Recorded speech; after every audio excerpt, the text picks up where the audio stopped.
One of the coolest things about pfSense is its voucher system. Whether it's guests that will be getting free access or you plan to sell the vouchers because you want to sell internet access for an event or at a hotel or whatever, pfSense can handle it. And it utilizes the captive portal, and there's a little bit of confusion about how captive portal and the vouchers work together, and then how do you get the vouchers, what do you do with the CSV file. And I'm going to go ahead and show you exactly how you can create a captive portal, generate vouchers to get into the portal, and it's not that complicated, but we'll just go through the walkthrough real quick. All right, so the first thing you're going to want to do is for the interface that you want the captive portal to run on, you want to make sure that you have the DHCP server running on that interface. Because if, let's say this is connected to a wireless system, it's not going to do any good if people connect to the Wi-Fi system and can't get an IP address. So whether that's on pfSense or not is totally up to you. It's a lot easier of a configuration if you do just go ahead and turn on the DHCP server in pfSense on that interface, and then you're not having to worry about another server running like Bind or something like that. So since pfSense has a DHCP server built into it, we're going to go ahead and use it. All right, so DHCP server under services, and then the LAN side, we'll go ahead and turn it on and define a range. This can be whatever you want. Okay, and then go ahead and hit save. I'm actually not going to turn this on because I have everything set up statically. So anyway, hit save after you check this box right here, and you can edit the range, you can edit the subnet, whatever settings you need here. Just go ahead and put them in. You can change the lease time, that type of thing. So now that we've got the DHCP server actually running on the interface that we want the captive portal to run on, we can go turn on the captive portal. Okay, so basically when you don't have a captive portal, anyone connected to that network and using this interface as a gateway can get out with no problems. They're not prompted to put a voucher code in. They're not prompted to sign in. They're just allowed out to the outside world. Okay, so go to captive portal, click on add, and we'll just call this one guests. Save and continue, and then enable. Okay, and then we want it to run on the LAN interface. And if you had more interfaces, you could select multiple interfaces, or you could just select one, totally up to you. It probably would make sense to create a different interface altogether, maybe another VLAN for captive portal access is probably a good idea. And in this example, though, we're going to just pretend like the LAN side, the LAN network, we do want to just have everyone sign in. So click on LAN there, scroll through. There's tons and tons of options here that you can set. For example, you could have certain MAC addresses go through the captive portal without authenticating, which would be really cool for things like Xboxes or PlayStations or something like that, where you wanted those to be able to get on to the internet without authenticating all the time. These are some pretty cool fields here. You can actually say, for example, let's say someone wants to go to msn.com, and after they authenticate, you actually want to redirect them somewhere else. Maybe you want to redirect them to your hotel's website, or your vendor's website, whatever it happens to be. It might make them a little bit mad, but you can actually redirect them to a different place if you want to do that. You can throttle the connection that's going through the captive portal. So if you wanted to limit someone to 10 megs up and down, you could put that in here. Let's see. Okay, and then you want to change this to local user manager / vouchers, but I'm not going to do that yet because I don't think it makes sense. We haven't created the vouchers yet. So I'm going to leave that and then we'll come back and change it in just a minute. So that looks pretty good as a very vanilla, very base install here. And like I said, there's tons of options that you can configure here. And that's just going to be totally up to you and totally up to your application and what you're trying to get out of the system. So we'll go back down, hit save.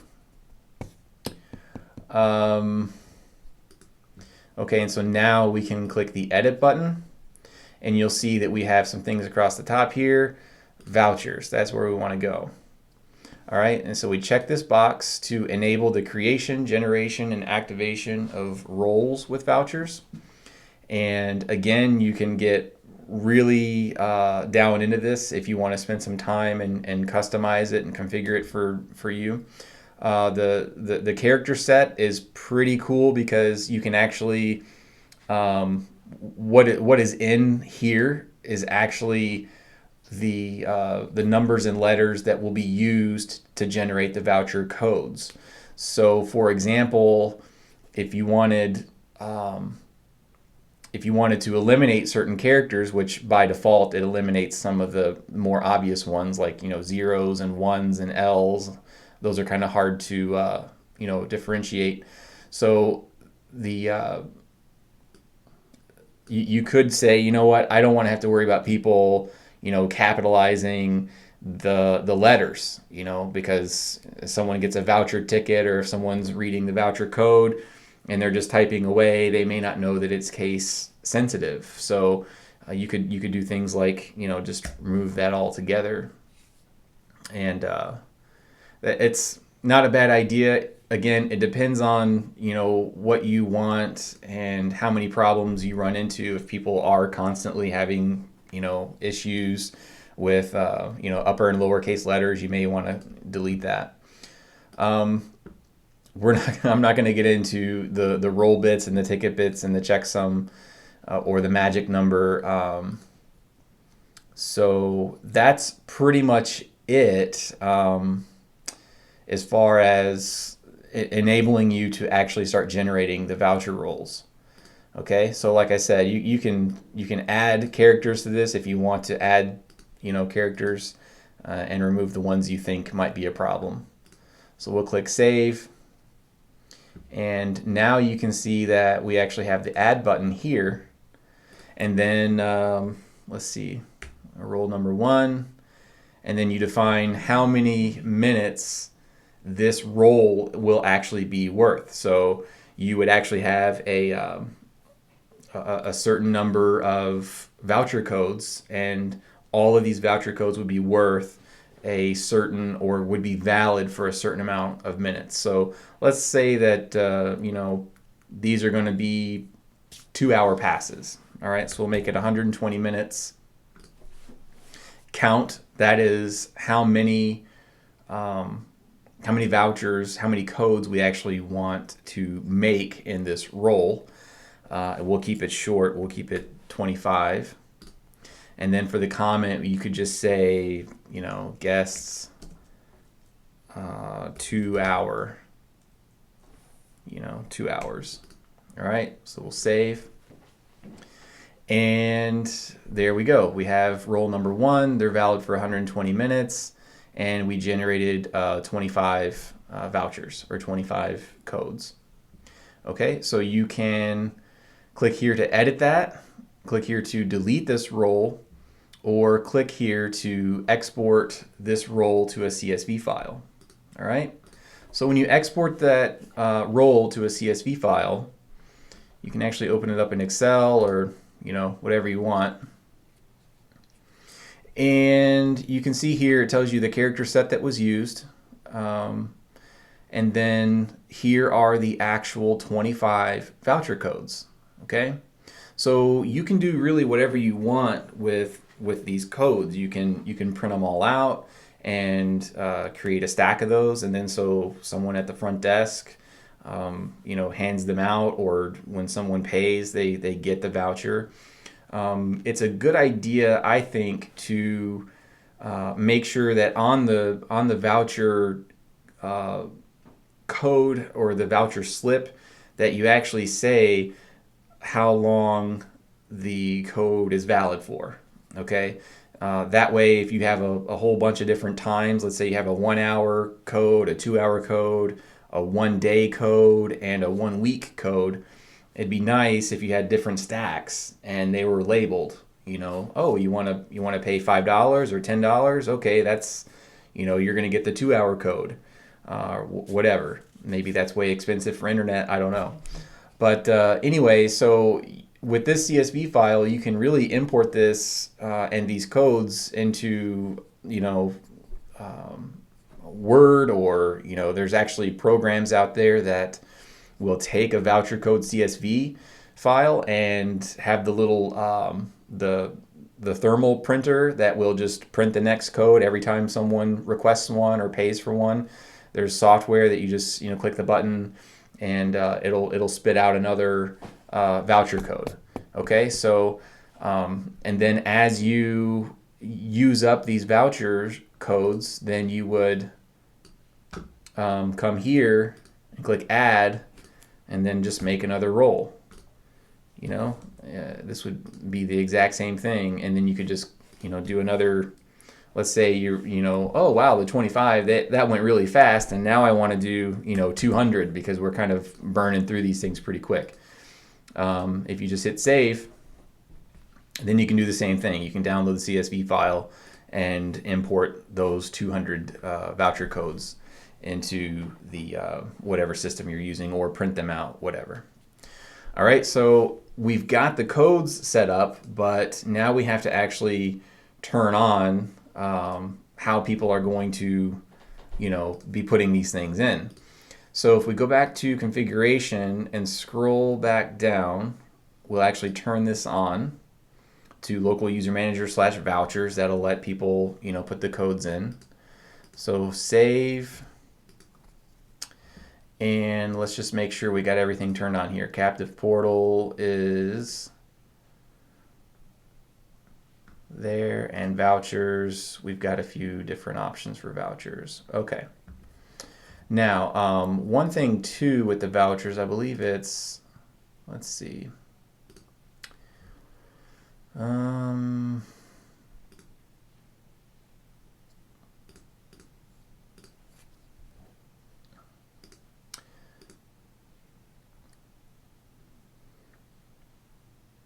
Where did that go? There's a way to, here we go. There's a way to actually test the codes, okay? So if you go to test vouchers, let's say you have a stack of vouchers and you're like, I don't really remember if these are used or what, or you come across one and you need to know if you need to throw it away or not. And by the way, these vouchers are good for a one-time validation. They can't be used again. So once you enter the code, the timer starts. So if it's valid for 2 hours, and someone puts the code in, then they'll be online for 2 hours before they need to go get another one. So if we go back to captive portal, vouchers, if we download this and open it up, if we copy this voucher code and then we go to test vouchers, if we paste that in and test it, it'll actually tell us that this voucher is good and it's valid for another 120 minutes. Okay. So you can also see the active vouchers. You could see how many people were in the system and had actually, used a voucher. And if you want to expire vouchers, then you could go ahead and do that. Like, let's say this whole roll of vouchers was stolen. Then you would come in and copy all of these voucher codes, paste them in here, and click expire, and it basically takes them, out of the system. Okay, so here's another thing too that just shows you how many are used and how many are active and how many roles you have. All right, so if you go back to Captive Portal, it is enabled. And the other thing too that's really cool is the page contents of the sign-in page. The default one is pretty hideous, as you're going to see in just a minute. It works, but you really should customize the Captive Portal page that people see when they sign in, or when it requests the voucher code, because it's not the greatest. It looks pretty horrendous. All right, so we've got our vouchers enabled, and then I'm going to show you real quick. Let's see. Open Firefox. If we want to go to msn.com, and you see right here, it's basically asking, and you see this is not the greatest looking thing. Username or password. We don't have a username or password, so we're going to just paste the voucher code that we copied from over here. No one has used it before, so it is valid. So we'll copy that voucher code, click continue, and as you can see, I was trying to go to msn.com, but since we defined in the configuration here that we wanted to redirect people to pfSense.org, that it actually took me to pfSense.org. So again, you can change that to whatever you want. But that's basically how the voucher system works. It's not too complicated, but there's so many options. I think people get overwhelmed and they're not exactly sure what they actually need to configure to make it work, and what they can leave out.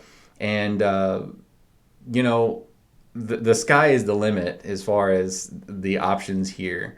And real quick, we'll go back to status and look at the Captive Portal, and you can see that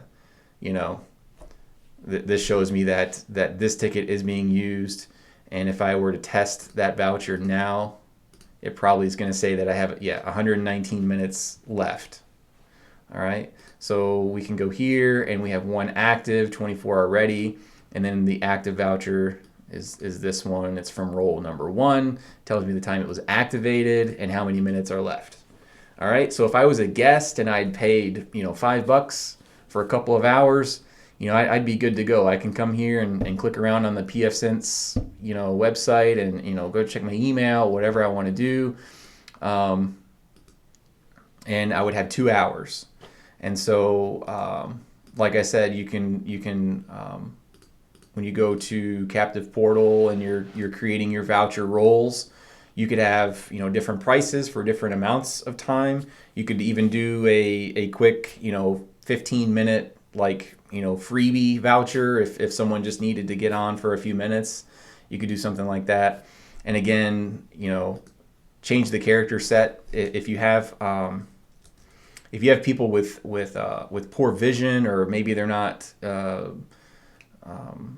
very tech savvy when it comes to the keyboard, like on an iPhone or an Android phone, whatever, and if they have an issue with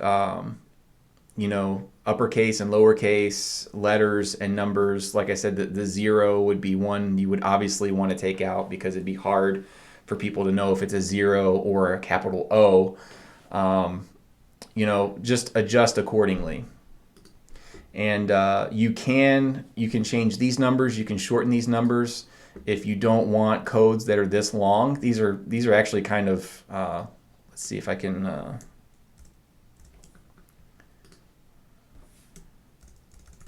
I was going to try to zoom that in a little bit, but here we go. And well, whatever. If you have people that I'll be honest, this is a pretty long code for people to type in on a phone or an iPad or something like that. It's definitely doable, and it's not too complicated, but it's a lot of digits, and there's a lot of room for error, and a lot of room for someone complaining that their code didn't work when it's just 17 characters long, and and they couldn't put it in correctly. So you can actually, if you want to shorten this up a little bit, I think I've actually got I've got it down to 6, maybe 7 characters, which is pretty easy to do if you don't need thousands and thousands of vouchers to be made all at once. You can actually shorten everything down, and you make fewer at a time, maybe just 500 or 600 at a time. But it does help your clients just get the code in with no problems, instead of typing in, I mean, geez, look, this one here, this one seems crazy. That's a long code. So anyway, that is pretty much it. That's all I can think of for now. Wait, one more thing. The file manager, that is where you would upload your additional, maybe like your logo or something like that. If you're calling, if you're loading a logo or something in your HTML page or your PHP page, so you can actually load some external things, external files, which is really cool. And when you go to the file manager and upload your logo here, that actually is what allows these pages down here to load those. Okay, so yeah, that is it. Thanks.